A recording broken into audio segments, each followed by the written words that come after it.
Baik, Assalamualaikum warahmatullahi wabarakatuh. Perkenalkan, nama saya Muhammad Nafis dengan NIM 231101621024. Di sini saya akan menjelaskan prosedur pemasangan kabel fiber optik. Baik, langsung saja. Yang pertama itu kita siapkan dulu alat dan bahan yang diperlukan. Sebelum memulai instalasi fiber optik, maka kita siapkan dulu bahan dan alat yang diperlukan. Setelah menyiapkan bahan yang diperlukan, lakukan pemeriksaan visual pada kabel fiber optik untuk memastikan tidak ada kerusakan fisik atau lipatan yang berlebihan. Oke, alat dan bahannya yaitu yang pertama adalah tang potong. Tang potong ini fungsinya untuk memotong kabel fiber optiknya. Yang kedua yaitu tang fiber. Tang fiber ini berfungsi untuk mengupas bagian kulit luar dari kabel fiber optik. Yang ketiga yaitu optical power meter. Alat ini berfungsi untuk mengukur daya optik yang dihasilkan dari sumber cahaya yang melalui core dari kabel fiber optik. Yang keempat yaitu center laser. Ini gunanya untuk melakukan pengecekan apakah kabel fiber optiknya terdapat kebocoran atau terdapat kerusakan dengan dengan melalui penembakan sinar cahaya laser ke dalam kabel fiber optiknya. Kemudian selanjutnya yaitu fiber cleaver. Fiber cleaver ini adalah alat khusus untuk memotong bagian serat kaca atau core dari kabel fiber optiknya. Kemudian fiber fusion splicer. Alat ini berfungsi untuk menyambungkan serat kaca atau core dari kabel fiber optik tadi dengan akurasi tinggi. Kemudian selanjutnya yaitu penguat kabel atau protection sleeve. Alat ini digunakan pada saat kita menyambungkan core dari kabel fiber optik tadi menggunakan fusion splicer. Alat ini gunanya untuk mencegah terjadinya patah aksidental. Kemudian selanjutnya yaitu fast connector. Fast connector ini digunakan ketika kita ingin menyambungkan serat kaca dari fiber optik tadi tanpa menggunakan alat splicer. Kemudian fiber optik to gigabit Ethernet media converter A dan B. Ini digunakan untuk melakukan pengatasan apakah kabel fiber optiknya dapat mentransfer data. Kemudian bahannya adalah kabel fiber optik. Oke, langkah selanjutnya yaitu kupas kabelnya. Kupas layar pertama menggunakan tang fiber dengan panjang sekitar 5-10 cm. Gunakan tang potong jika kabel yang digunakan adalah kabel berjenis outdoor.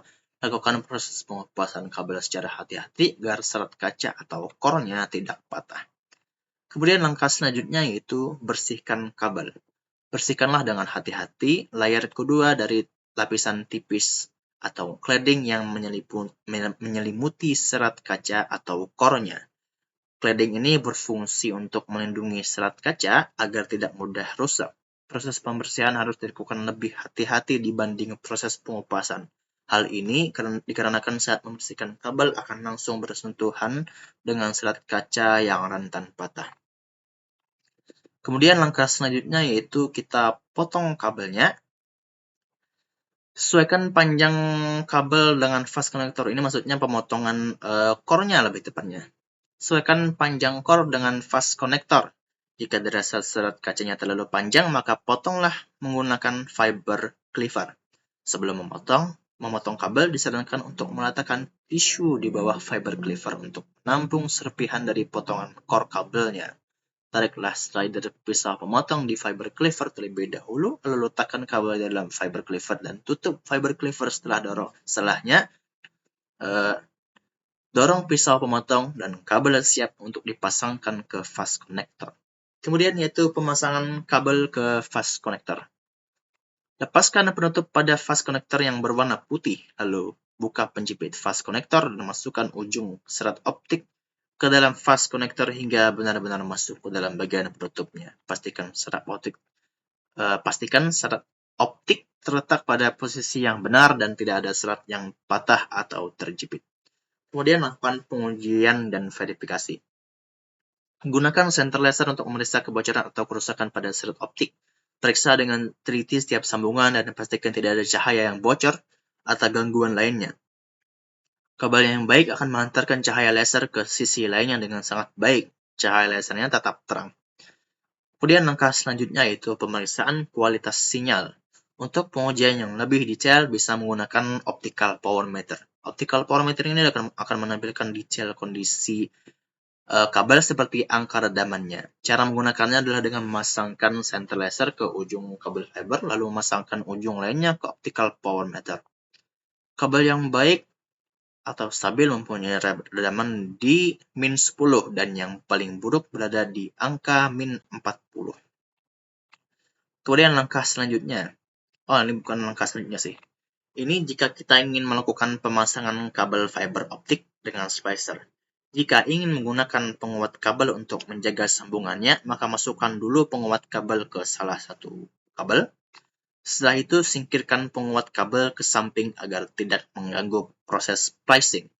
Buka penutup splicer dan atur pengaturan sesuai petunjuk produsen. Pastikan splicer berada di tempat yang stabil dan tidak bergerak.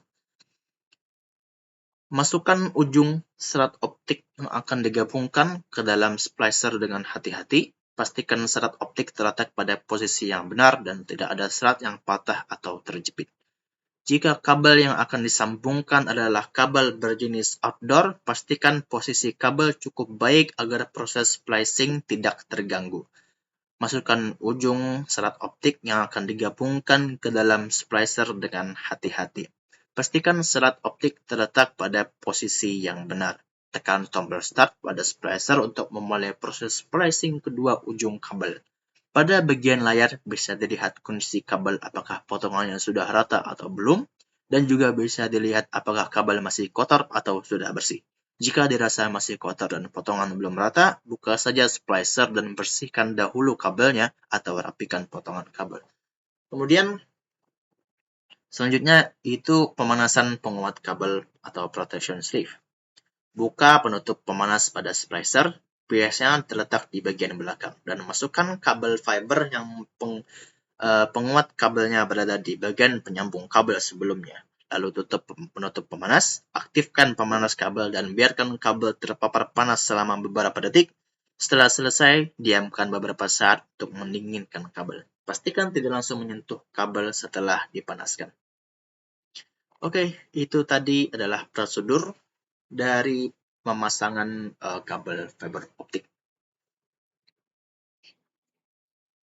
Kemudian untuk perbedaan penyambungan kabel fiber optik dengan tanpa spacer dan menggunakan kabel spacer itu, yang pertama jika kita menggunakan alat spacer tadi, hasil sambungan kabel fiber optiknya itu kuat dan tahan lama, redamannya lebih rendah, lebih presisi dan akurat. Sedangkan kelemahan dari penggunaan spacer tadi yang pertama, spacernya itu mahal, alat spacernya itu mahal. Kemudian prosesnya lebih rumit dan memakan waktu yang lebih lama. Sedangkan jika kita melakukan penyambungan kabel fiber optik tanpa menggunakan splicer itu, keuntungannya yang pertama yaitu lebih mudah, lebih cepat untuk dilakukan. Yang kedua yaitu tidak memerlukan alat khusus.